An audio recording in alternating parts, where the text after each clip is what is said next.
Aisha radijallahu anha, hadis kod Buharije, prenosi da je jedna žena ukrala određene stvari, a bila je iz plemena Benu Mahzum, uglednog plemena u Meki.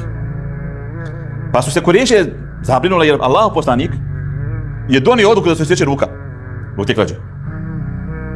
Pa su oni se dogovarali kako da nađu neku štelu do poslanika da dođe i da te stvari prevaziđu.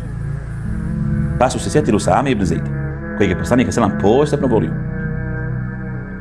Pa su mu rekli da se ovdje zauzeti za nju. I Usame, poslušaj ovdje. Sam bio mladić. I kaže da se došlo zauzeti za tu ženu. Kaže mu poslanik etešfa'u fi haddin min hududillah. Da se ti to zauzimaš da se ne primijeni jedan Allahov propis na Allahova granica.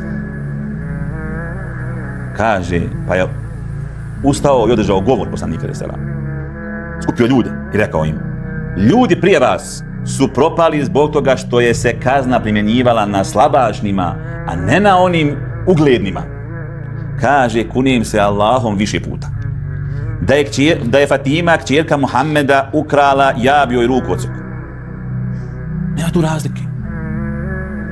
Nema tu izuzetaka. To je pravda. Kada moja kćerka, ja bi ruku odsjekao. To je šerijatski propis. Ibrahim je sam htio zakla sina. Pa ja ću Fatima sjeći ruku koja ukrala. Nema tu granice. Ne možeš praviti izuzetke kad su te granice, da kažem, Allahove u pitanju.